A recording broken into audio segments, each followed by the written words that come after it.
I'm Jeff Shiver, Managing Principal with People and Processes. And oftentimes I get asked, what are the different types of maintenance?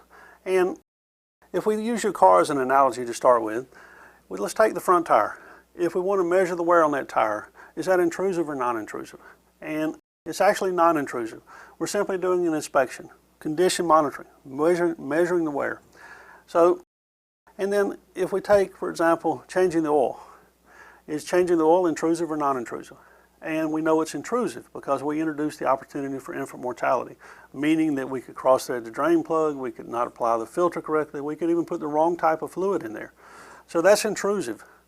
And we have the third one here, which is detective. And for detective, we have to think about things that are not evident to the operator under normal circumstances. So for example, how many of you actually checked the air in your spare tire before you went on a long trip? Many times, most of us fail to do that. But if we had a primary failure, meaning that we lost the tire out on one of the 4 tires on the car presently, and we needed that spare tire, if it was not functioning, then we'd be dead in the water. So the whole point is we want to actually go and do detective work to find things that have actually failed. And there's one other type of maintenance that I haven't listed here, and that's actually no schedule maintenance. That's an option as well. So no schedule maintenance, for example, what we may have is we may have the irrigation system in the front yard. We're not going to check the sprinkler heads as an example. When the grass starts dying, we know that we've got a problem.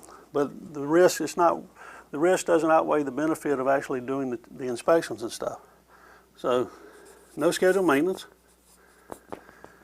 And when we talk about non-intrusive as an example, what are we really talking about? Well, we're really talking about on-condition task.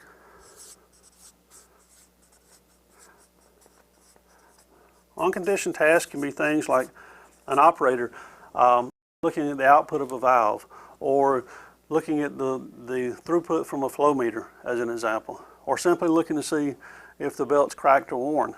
And intrusive inspections, we need to think of those as scheduled restorations or scheduled discards.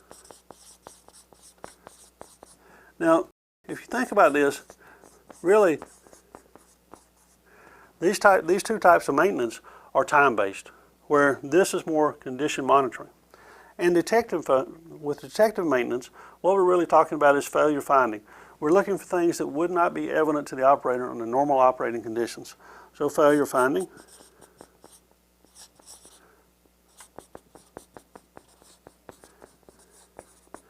is another type of task. So I hope these tips were beneficial to you today. I'm Jeff Shiver, Managing Principal, People and Processes. Have a great day.